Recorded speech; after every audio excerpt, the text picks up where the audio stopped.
Welcome everyone to Changing the Game. I've been, on vacations myself, few weeks away. So now I'm back, 2022. I have a very special guest today with me. That's Esther O. Esther is a friend. And for disclaimer, today will be a bit awkward as well because we are actually in the same room. But we are here looking at our own cameras to make sure that, your experience is the best possible when you watch this video. So Esther, I'll read her bio and then we go, straight for the interview. So Esther bio is quite, overwhelming. It's quite confronting because she has done everything. Esther has multiple qualifications in IT, commerce, law, has a passion to upskill the next generation. She's serving boards and committees with the Cut University, ECU University, CPA Australia, the CITIC Pacific company. She has also been appointed, have a ministerial appointment to reform TAFE. So good experience in education as well. So it was a traumatic experience that brought Esther for her journey as an entrepreneur, right? So she had some personal experiences. I think she will share some of that today with us. That took her to actually deploy extended reality and artificial reality to make mission critical applications smarter. So I'm very curious about to hear more about that. Esther has also been recognized quite significantly in the industry as well. She has been awarded as the 40 under 40, the Entrepreneur Institute Global Impact, Hong Kong Australian Business Award, Cybersecurity Technology Award, or the list goes on. WA Innovator of the Year. So let's cut me short in reading her bio and let's go to Esther. Esther, welcome. It's a privilege to have you here.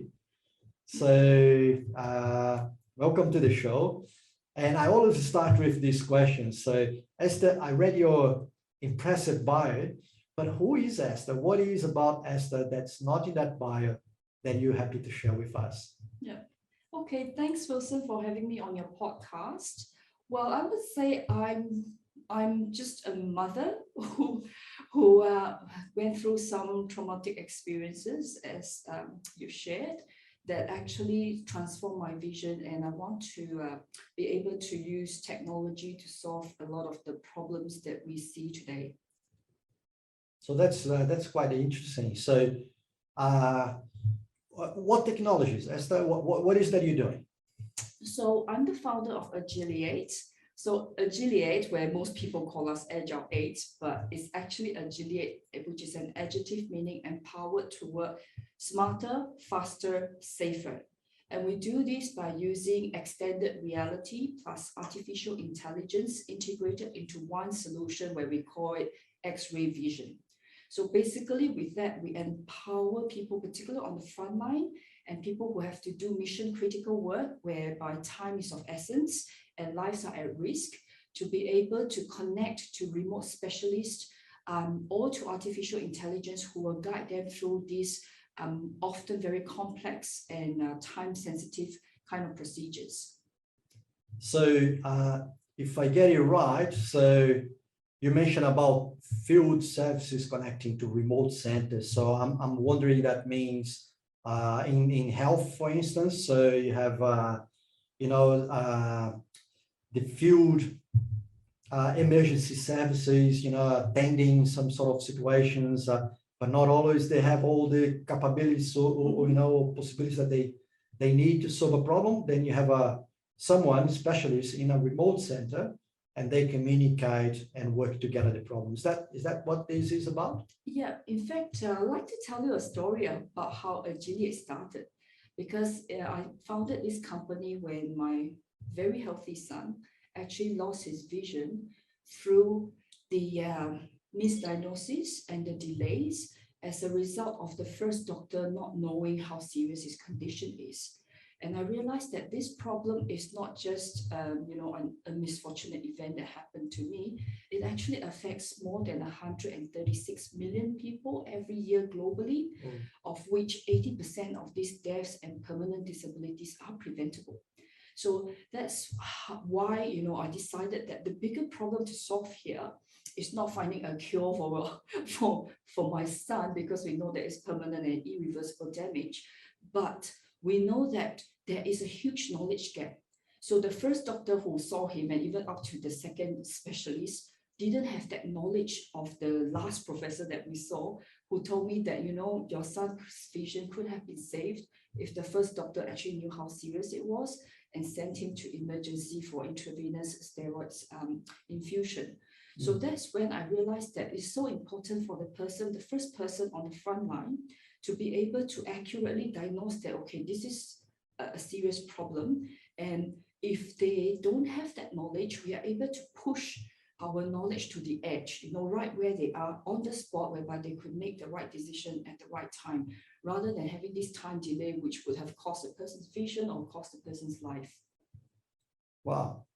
I'm sorry to hear your stories there, Esther. So it's quite, I can only imagine what you've been through. So now you're innovating to actually impact the lives of others that can potentially come through the same experience that you had. So, you use innovation for that. Esther, what innovation means for you?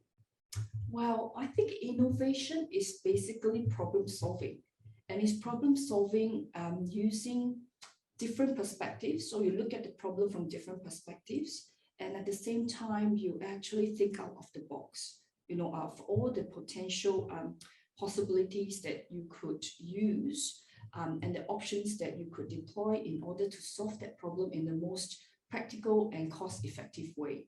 And for me, innovation, basically, I started on this journey because of, what happened to my son. And I think innovation starts from a deeper renewal or transformation of your mind. You've got to think out of the box, like other parents. I could be wallowing in pity and feeling sorry for my son and blaming the doctors who didn't get it right the first time. But instead of that, I actually took the other way. I actually saw the bigger problems is that our frontline doctors are often also under severe pressure, stress, time constraints, and they need help as well. And that's when, I actually innovated the solution that we have right now that not only save lives, save the patients and their families, of all the heartache, but also protect and save the lives of our people who are saving our lives. Very nice. So I'm in love with your venture. That's awesome. So I wonder about the journey. I wonder about how you're coming about it. Do you have in your experience, because I read your bio before, you have this sort of amazing experience. So have you had any startups before, or this is the first time? No, actually, interestingly, I've dabbled in different ventures. Actually, initially as an angel investor, I invested in 12 tech startups as an angel investor before starting this. And I've also got another award-winning company that I started as well, after I left my high-flying corporate career.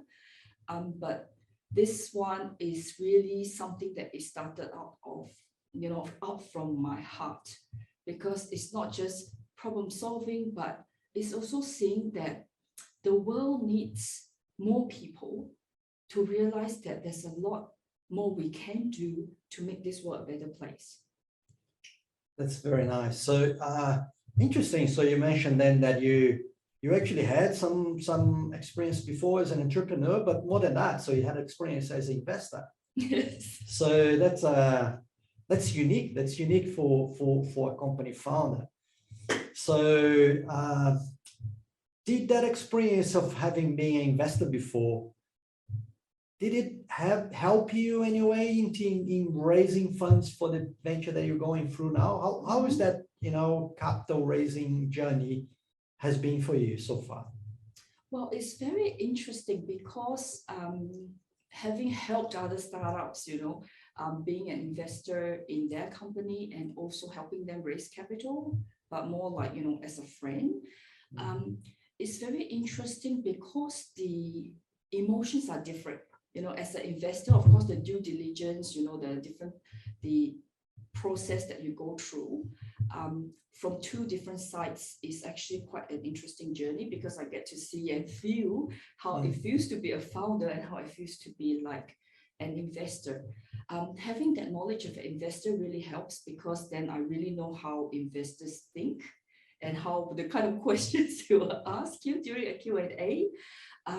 And also, being a founder, because of my experience as an investor, it also helps me to manage my risk more prudently.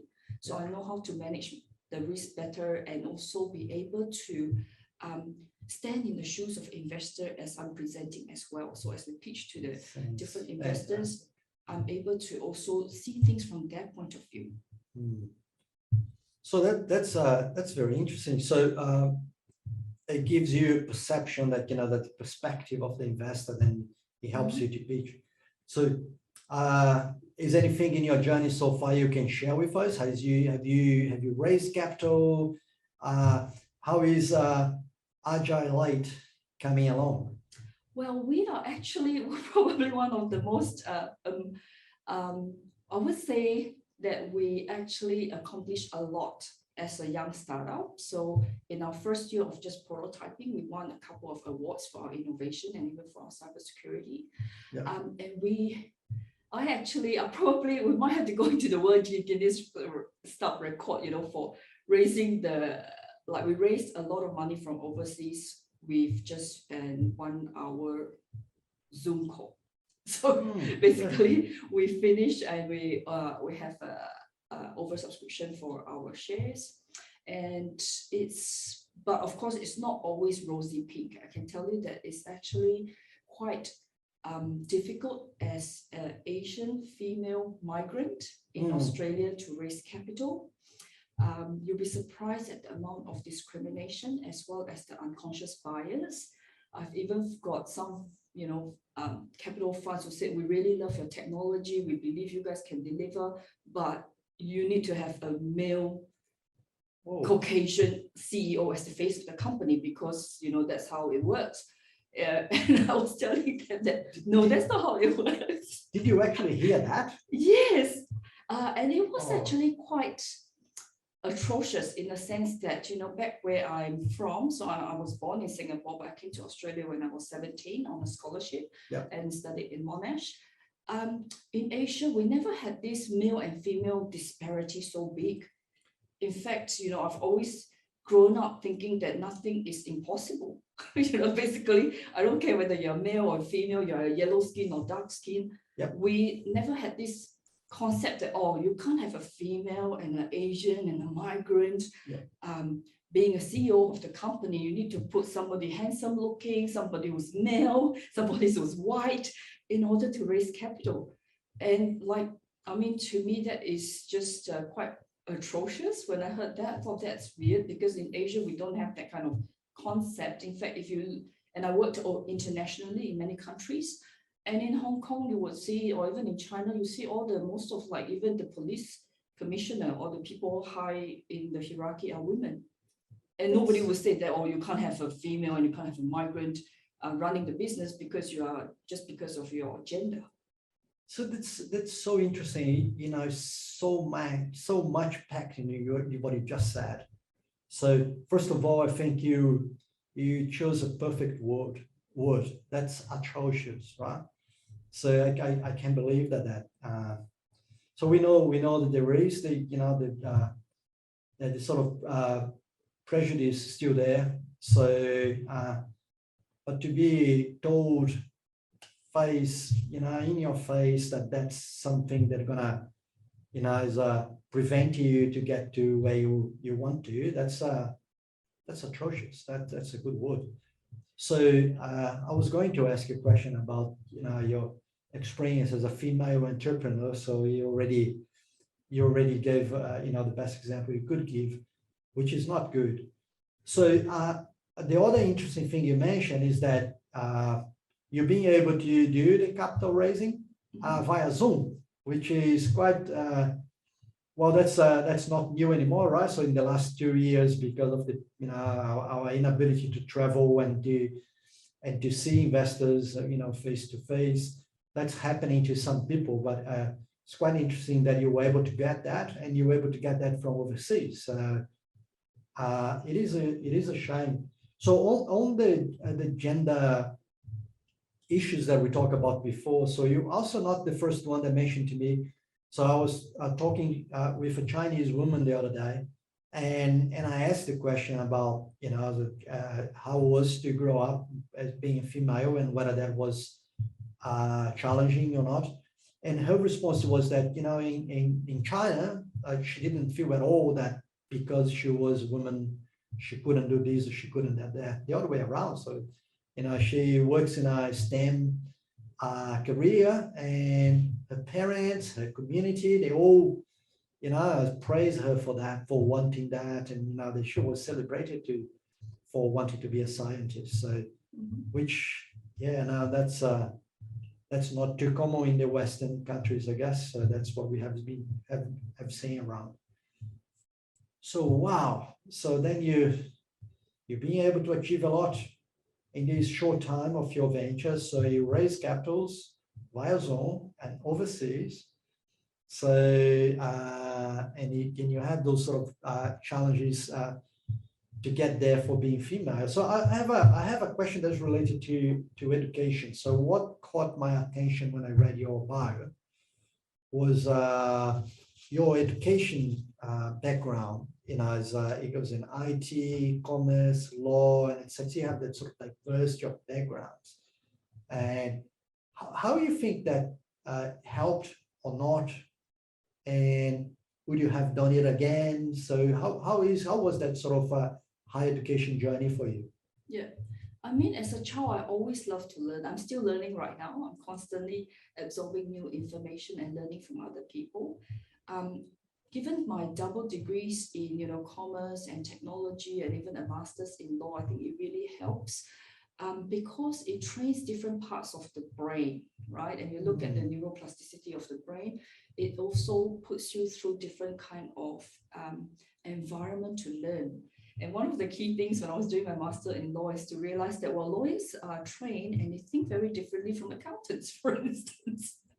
Right, so accountants are trained to be very compliant. There's black and white rules. This is how you operate. Lawyers is like, oh, I'm always thinking about what are the loopholes I could exploit. So different kind of skill set and different kind of thinking. But I think having that all-rounded education, in terms of technology, helps me a lot in the problem solving, in the analytical side, troubleshooting and implementing something new.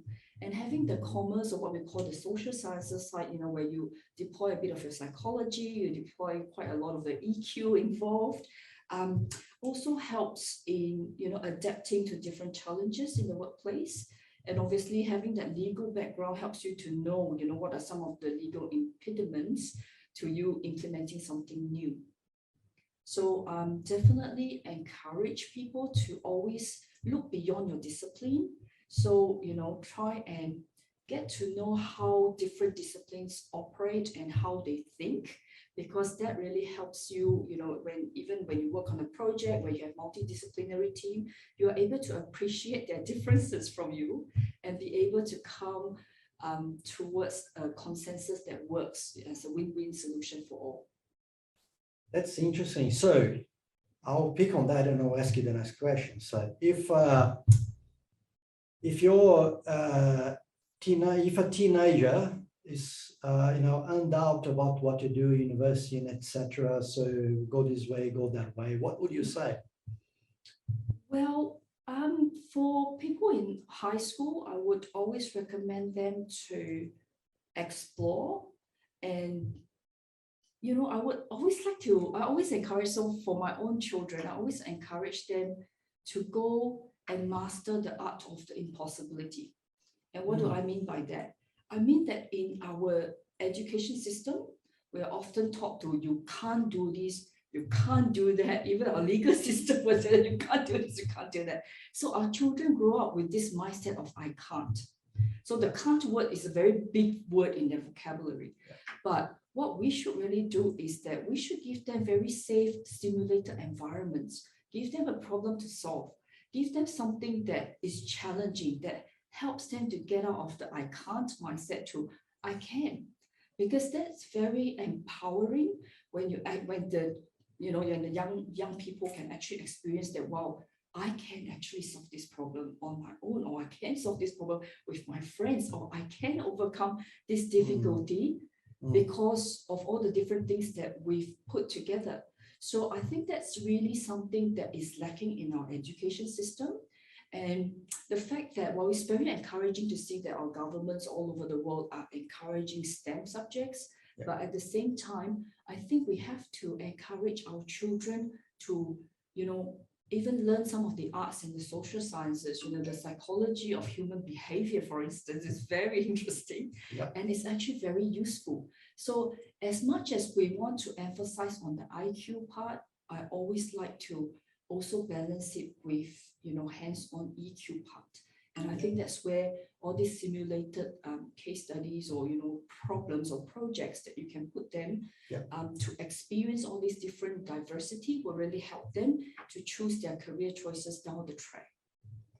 That's fantastic. So I'm hearing you, so I don't feel like a crazy person, because every time that I look at these different things that I decided to study, and as an engineer that likes philosophy, I might be a alien. So that hearing what you're saying, so I'm okay. You got company. It looks like I'm okay. So Esther, so when you did some angel investing, so how you choose the investments you went for? This is a very interesting question, because there's actually different facets that I will look at. So obviously from the accounting perspective, you'll be looking obviously at the financials and the projections. Often with startups, because they don't have historical performance, you find that you can actually, with experience, you can actually easily tell, between a blue sky assumption and versus one that is realistic. And given the fact that I've been in the audit profession and, in technology auditing and in internal audit as well, I'll be able to really decipher what is real versus what is not very quickly. So definitely I would look at, the financial side, but I also look at the founders, the founders who are passionate or who have a real reason. Like I look at their why, why did they start this company? Is it just for pure financial gains, or is it something that will you really push them to the boundaries and will really stretch them to do something? Like, I think it's always good that if they are looking at a bigger vision than themselves, it's not just, for their own financial gain, but I look at what is the purpose of their company? Why does their company exist in the first place, right? Having that mission and that vision, which is very clearly articulated, is important as well. And then also thirdly, I look at the team, so it's not just the founders, but do they have the capabilities of the team to deliver what they want to do? So I think these are at least the very basics I would look at.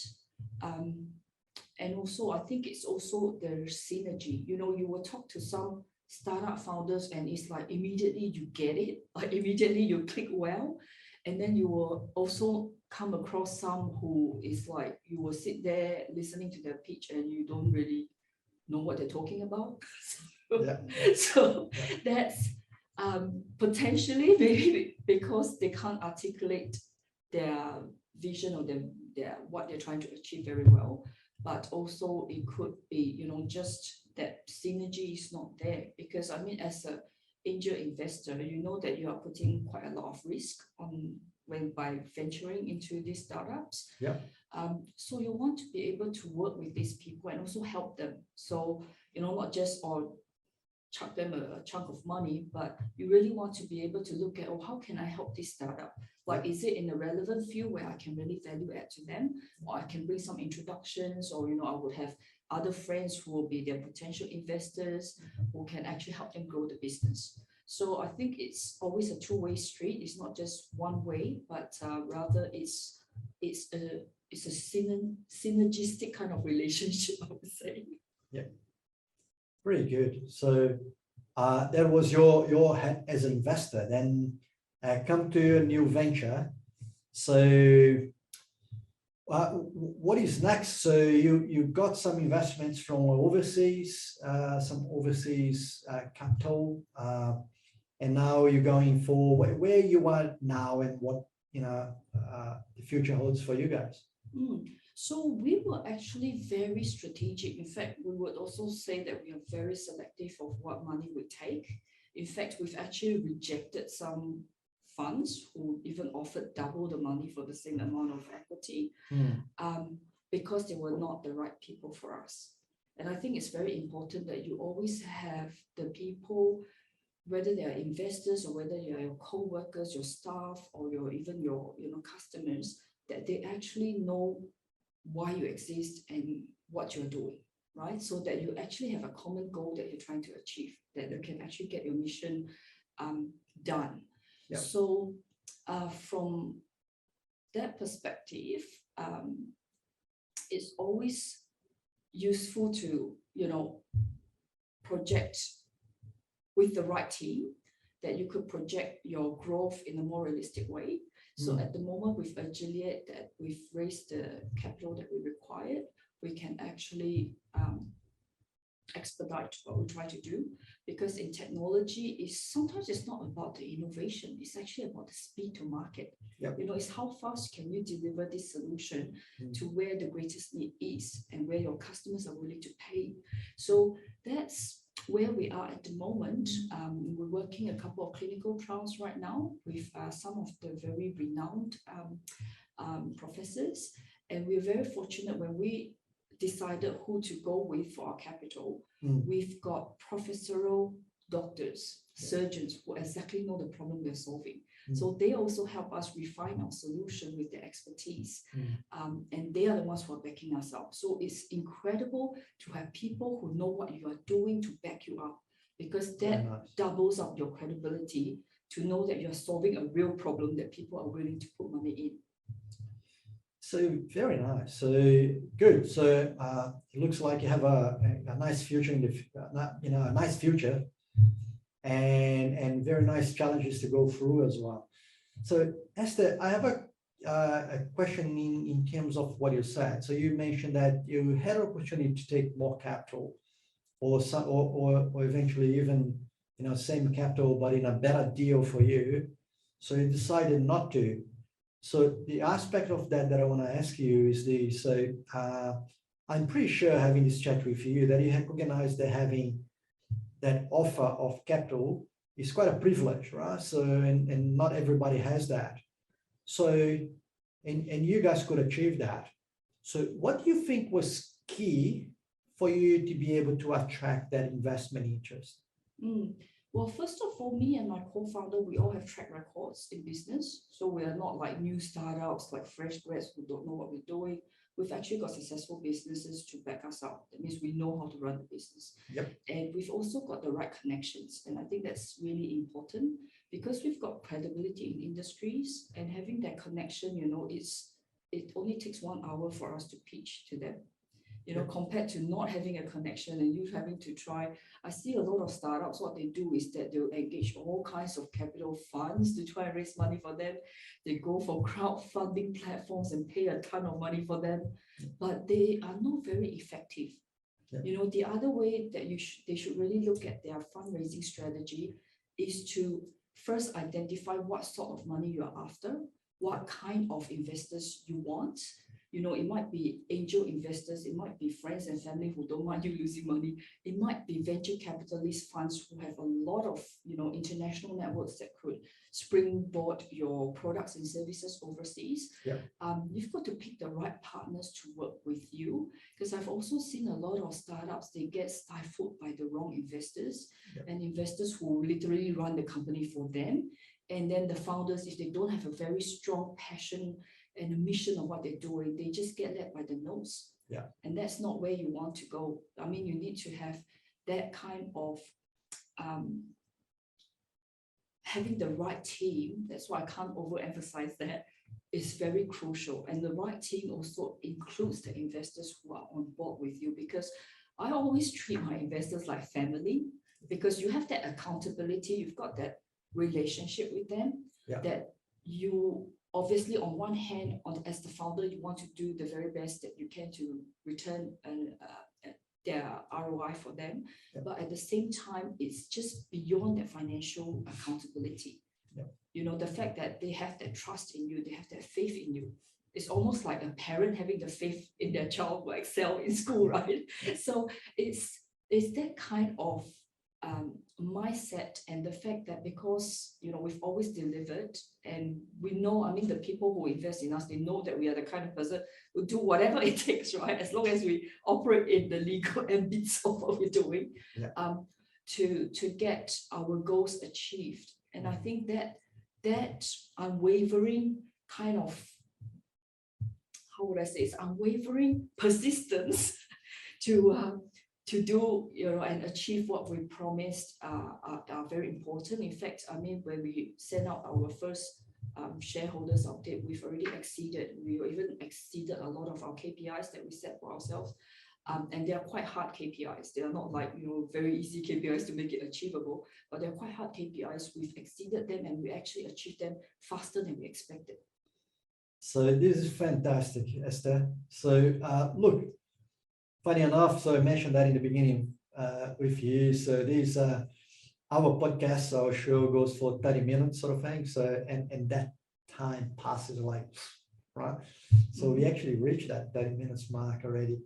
So I'm fascinated, right? So I have been working in this environment, in this ecosystem with, you know, startup founders, investors, and, you know, myself trying to learn more about this environment.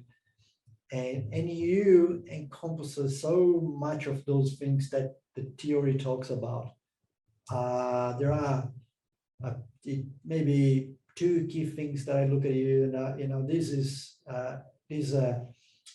like the brainless things. We all know that we need it, but you kind of walk the talk. One is your passion for what you do. It comes out in every word you speak, so it's quite fascinating. And there is no doubt that you are a hard worker. So thanks. And look, we'll have to finish it, because, you know, we're not leave it too long for our listeners and our readers to be happy with. So thank you very much. It's a privilege to have you in the show. And the only last question that I will ask you is, Esther, if a young women entrepreneur want to create a venture, but is uncertain, is stressed with all these things about what you can do, so what would you be your advice for that young woman? There's actually quite a few of these female-founded programs, or even what we call venture capital funds. For example, Scale Investors in the Eastern States, they particularly back female founders.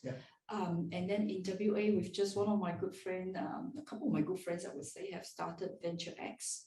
So that's an education kind of platform where they connect both founders and investors, and to, you know, really talk about some of these taboo topics perhaps that people don't talk about, and be able to have that kind of, you know, highly transparent conversations with those who have been there and done it before. So that kind of mentorship is really helpful. And always don't be afraid of your own gender. Don't be afraid to ask for help. You know, often it actually could be quite advantageous being a female asking for help, because I do know that having worked in very male-dominated industries, men actually tend to have this problem of not asking for help. Whereas for female, it's quite natural. I mean, we don't really feel that, oh, there's a loss of face or whatever. Yeah. Just go and find the right people who are able to help you, and just humbly ask them for assistance. You find that most of the time, most people are very generous with their time and their networks, and they're able to share with you, and even give you some great wisdom or ideas of how you can go about your startup. So yes, just don't be afraid, and just have the courage to be yourself. You know, you don't have to fit into a certain kind of shoe, or you don't have to wear to look like a certain kind of person. Just have the courage to be yourself, and just ask humbly, and you'll find that, you know, a lot of people will be willing to help you. Very nice. Esther, thank you again. It has been a privilege. I'm very grateful to have you. Almost welcome. Thanks, Wilson. Everyone there, thank you for listening. And we'll be back soon with another fantastic guest in the Changing the Game. Thank you.